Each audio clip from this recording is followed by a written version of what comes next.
Here is the color wheel. For those of you who are not familiar with the color wheel, it's very important that you become familiar with it. Memorize all of the colors on the color wheel and the position of these colors. So let's say you're going to do a painting, and I'm just going to do a really rough sketch here. And before you begin the actual painting, select a color scheme. So I'm going to start with this color scheme, selecting red and green. And this is a complementary color scheme. If you're going to paint in color, it's very important that you know how to neutralize colors. There are 4 ways in which colors can be neutralized, and they are, for example, if I select green here and add it over here like this, and then I add white, I'm now neutralizing the green. So white is one way to neutralize a green, or any color for that matter. Then the other way is to add black. Adding black to a color neutralizes that color. Then the other way is when you add the complementary color. So green has red as a complementary color, and if I add that red to the green like this, I neutralized the green. And you can see that it now has become grayed. It's a grayed green. It's not a true gray, which is the result of a mixture of white and black. There are colored grays, and this green is one of them. Now, the 4th way to neutralize a color is by adding a true gray to a color. So here again, I'll add the green over here, and then to neutralize it, I'll add a gray. So I'll select the gray here from the color picker, and depending on what value gray I use will determine how dark or light that neutralized green will appear. And you can see that the green has now been neutralized. It hasn't become a true neutral. A true neutral doesn't have any color in it at all. This is a neutral gray that I'm adding right there, and you can see that there is no color within this gray. Now these greens here have been neutralized, which means that their intensity or saturation has been reduced, but they haven't been reduced to the point of becoming a true gray like you see here, a true neutral gray. So these greens here, when neutralized with white, black, or a true gray, become what is known as grayed colors, even though they aren't true grays. They're referred to as grayed colors. So this is a grayed green, and this is a grayed green, and so is this, and so is this. And if I had a red over here, and I added a bit of black like this to the red, reducing its saturation, neutralizing it somewhat, then this would be referred to as a grayed red. If you're a beginner, it's very important that you know how to neutralize your colors. And you're going to be using neutralized colors more than you are raw or very saturated colors. So therefore, you need to know how to neutralize or gray your colors. And these 4 ways are how you can do that. So let's say we're going to do a painting, and what you would do first actually is add a tone. And you know what, I could pick up the tone right here from this green. Just add it over the entire canvas or whatever surface you're working on like this. And then the next step is to add some kind of drawing. And I'm just going to do this really quick to get this information across to you as fast as possible. And I think I'll use this color here to do the quick rough sketch. Let's say there's There's this hill here, and then another hill in back of it, and some trees, some pine trees up here like this, and maybe some water over here, some rocks also.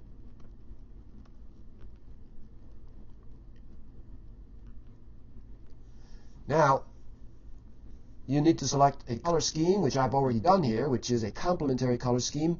And it's important, especially for the beginner, to work with a limited palette, with a restricted number of colors.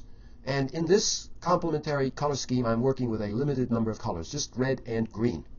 So as you can see, I've enlarged the rough sketch here and reduced the color wheel and the different ways in which you can neutralize colors. So with this larger sketch, you'll be able to see what I'm doing much better, but I'm going to be doing this very rough and quick. So right here for the foreground, I'll select a neutralized green, like this one maybe, or a little darker. Now I can create all sorts of variations of the green with my limited palette here. I have to stay within the color scheme of red and green, but there are a lot of variations that I can add. Brighter color, duller color, lighter color, darker color, more saturated, less saturated, different degrees of saturation. So for now, I'll just indicate this like that.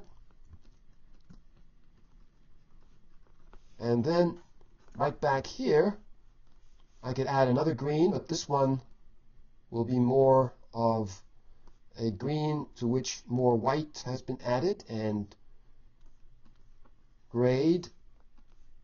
Let's say something like this maybe.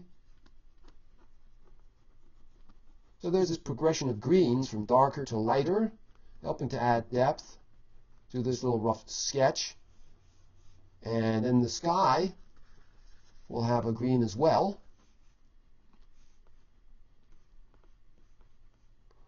And then let's say I'll add a brighter green right here like this. The sun is hitting this part of this hill. And now I'll switch to the red color. And again, like with the greens, this is a grayed red that I'm adding. And I'll add it right back here toward the horizon. Something like this. Maybe it's sundown.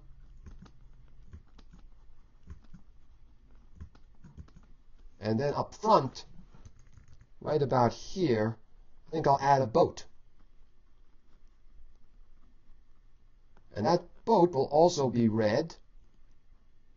Just a rough indication of a boat here.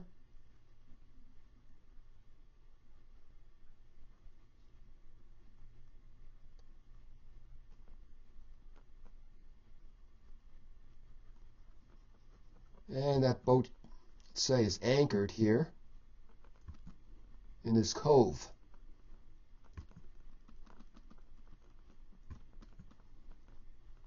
So again, I can add red. It's a grayed red again.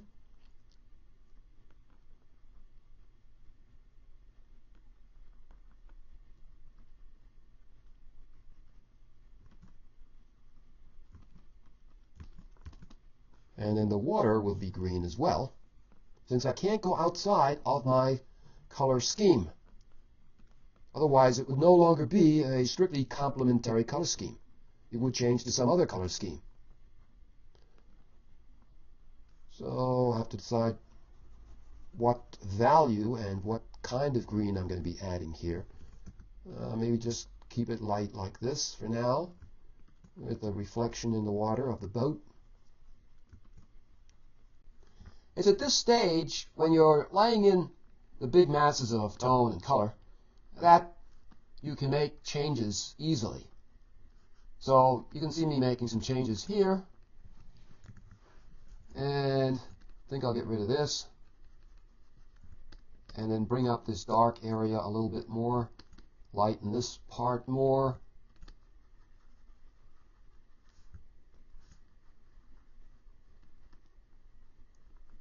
And you notice my brushwork that I'm going in all sorts of different directions. I'm not doing anything like this where I'm going in the same direction with the brush. That would result in a rather boring brushwork. So it's important that you go in different directions like you see here. That adds variety of brushwork and interest to the painting. And then I'll extend this dark area like this, acting as a kind of frame, a half frame, part of a frame like this, around the center of interest, just like that. And that helps to draw the eye to the boat. And maybe add a little more to the bottom here. And then I'll add a pine tree right here, really dark, so I have to go to the color picker and select a dark grayed green to add in the foreground, tipping toward the left, leaning toward the left, and thereby drawing the eye to the boat. This is called an implied line. And I changed my mind on how I'm going to position those trees in the background, as well as the pine trees up toward the right there. And just lighten everything here, like this.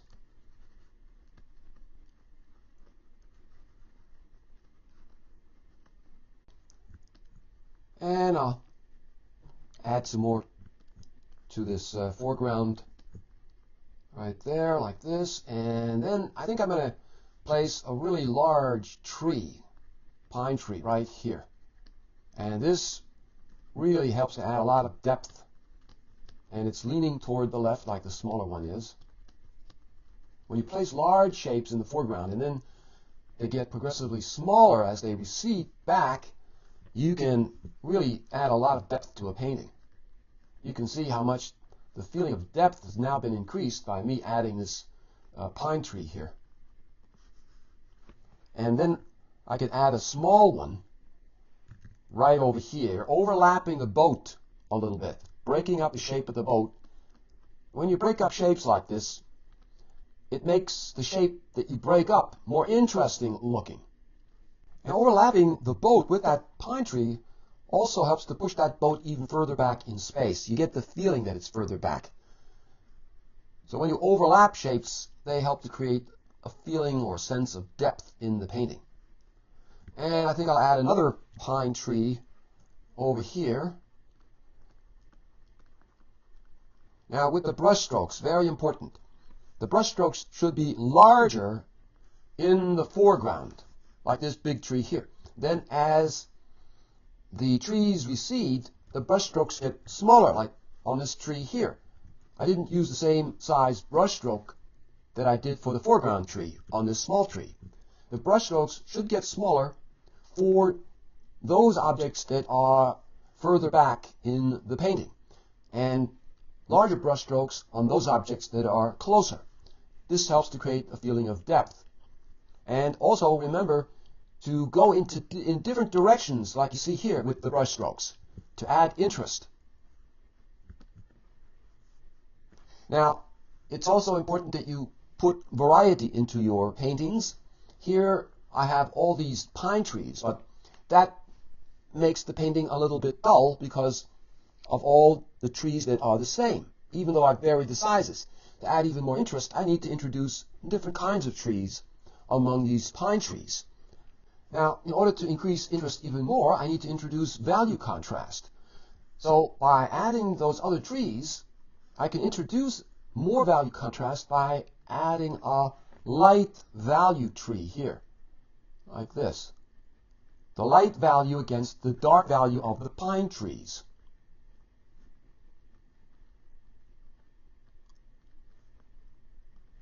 And then maybe another one here, a smaller one.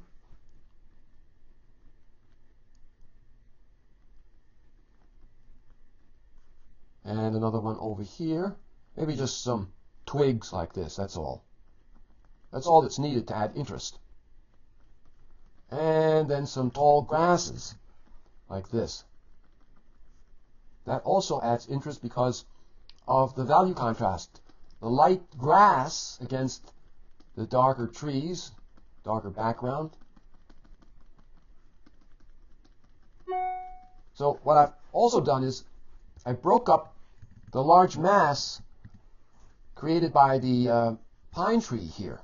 That large shape that was just a dark mass that wasn't interesting. So by placing this lighter tree against the darker mass of the pine tree, that breaks up that dark mass of the pine tree and adds interest to this part of the painting. And now for some trees that I'm going to add over here on this hill. And since these trees are further back in space, the value has to be lighter to push them back in space, and the brush strokes need to be small, like this. You see down here, these kind of brush strokes, contrasting with these big brush strokes in the foreground that you see here on this big pine tree. So it's very important to get these differences of brush strokes into the painting to help to create a greater feeling of depth. And then another one over here to set up a rhythm of these pine trees. When you repeat a shape, like I'm doing here with the pine trees, you set up a rhythm. And maybe a real small one over here like this. Since I have this hill over here, I need to balance it with a hill on this side where the curve is going in this direction to oppose this curve here, which is going in the opposite direction. So it adds balance, and I need to select the right value. And again, it's going to be green because, as you know, only green and red is being used to paint this entire picture with. I'm working with a restricted color range, and this needs to be a grade green, of course. A light value, but not too light. I have to get the right value. Maybe something like this. Let's see what that looks like. So I'm not going to have the sunset in that particular spot that I originally thought it should be in. You see how things change as you continue to work on a painting? What you begin with, you may have to change as you continue working on the painting. So here's my other hill way back there in the distance, and then I could add that sunset, that red sunset, maybe around here like that, and I'll add some clouds here like this, just a dark shape going across the sky, and another one coming in from the other side. Always check your values to see what the painting looks like in black and white. So far, so good.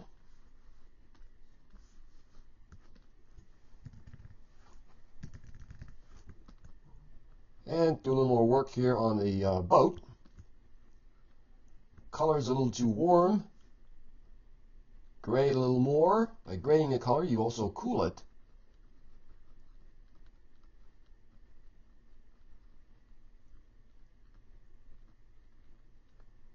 And now for a more saturated red for the sky.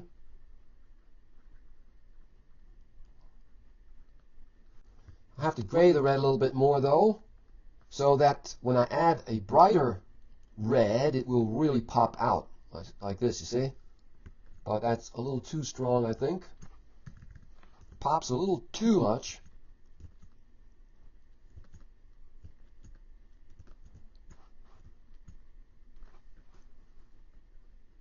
And I'll add a little red underneath the clouds.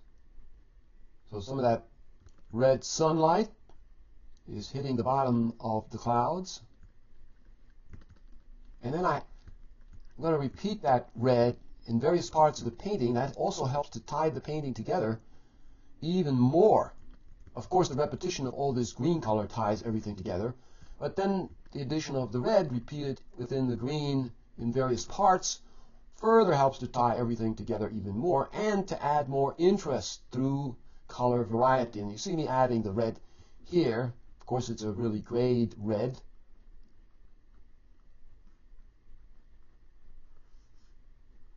You can see how much more interesting the color becomes as soon as I've added some of this red within the greens. I think I have to add a little more white to that red so that I end up with a grayed tint of red, and I'll lighten that sun just a little bit more like that. I'm doing this very quick, as you can see, and I'll add a little figure over here on the boat. Give him a red shirt or sweater that he has on, and maybe an off-white cap. And he's, let's say, maybe fishing.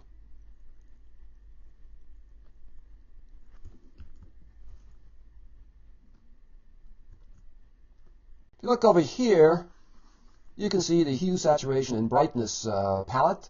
And this is great because you can quickly change the saturation of a color by just moving the slider.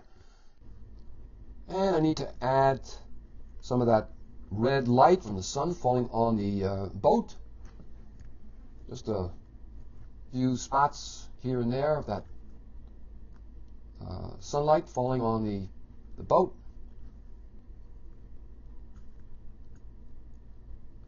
And now I'll go to the color picker and select a darker red for the bottom of the boat here. See right there? And I'll add more color to the reflection. And then I'll go over that reflection with the light value of the water like this. That helps to further create the illusion of the reflection of the boat in the water. And now I need to add a lighter value. So I'm adding more white to the grayed green like this.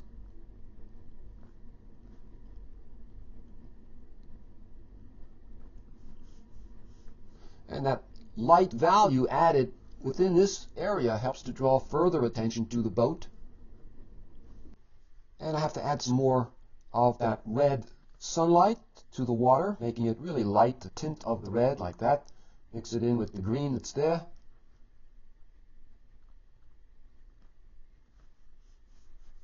And maybe add a little bit of darker tone to that distant mountain.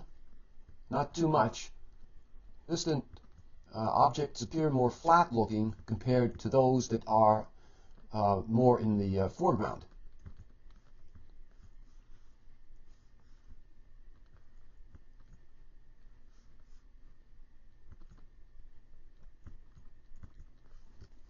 And I'll add some dark spots of the grayed green to the windows of the boat right there, you see, and up there as well. And a suggestion of the texture of the wood on the boat by adding those dark lines. Now what I also need to do is to add a bit more of variety of trees back here. I have all these pine trees, but I need to add a different kind of tree. So right there I'll add this little tree to add more interest through variety. And then down here where the figure is, I can also add a little tree right there like that, that's different from the pine trees. And another one over here,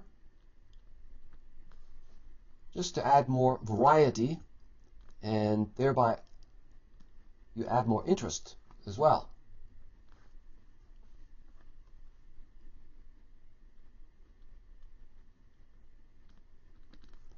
And then a few of these dark spots here and there. It's called activation. It helps to add even more interest. And then the reverse down here, some of these light spots here and there.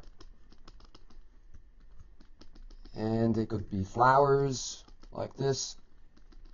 in the field maybe, and these dark spots have to be lightened a bit.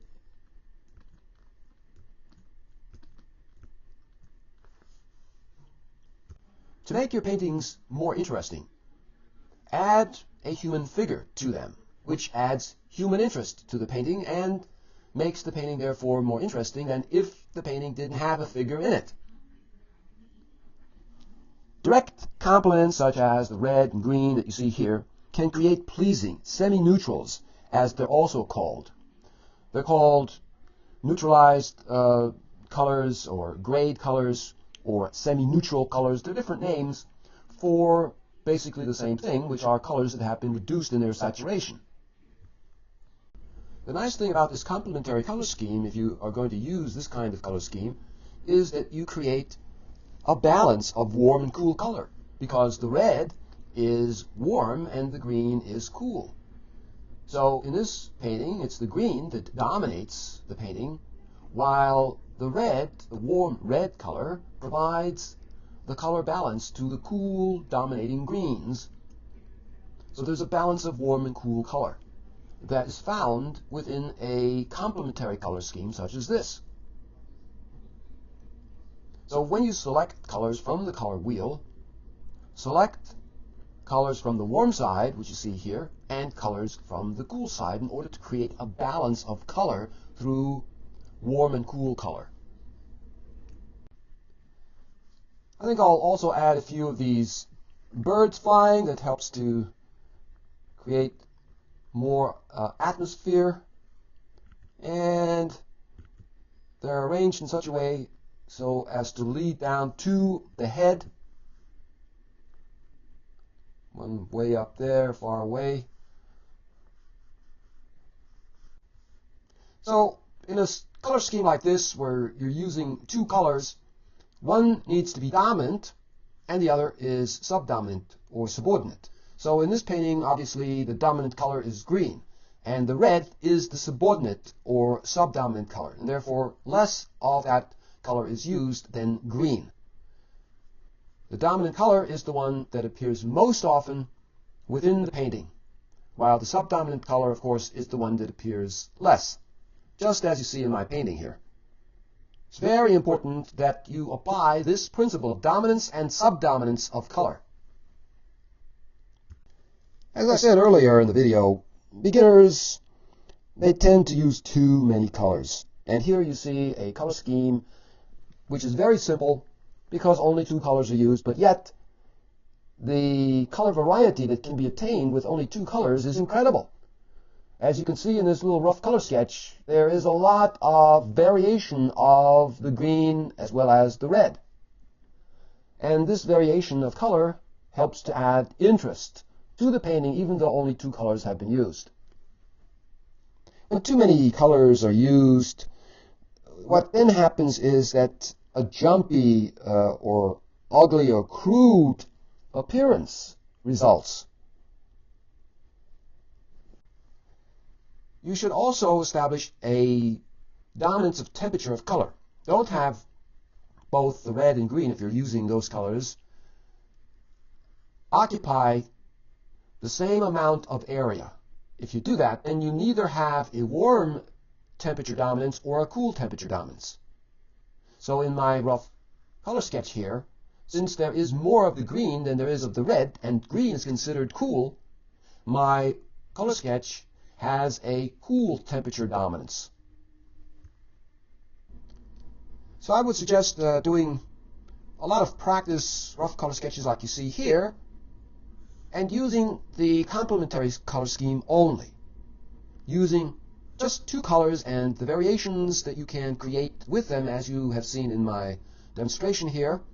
So you could maybe use yellow and violet, which are also complementary colors, or whatever colors you want to use on the color wheel, and then just go ahead and work with those two colors. Don't add any additional colors. Don't get too complicated. Become really good at just using two colors before you move on to using more colors. That's about all I'm going to do now on this rough color sketch. So if you want to learn a lot more then check out my online art academy, which is making an art education affordable to everyone. So long and good luck.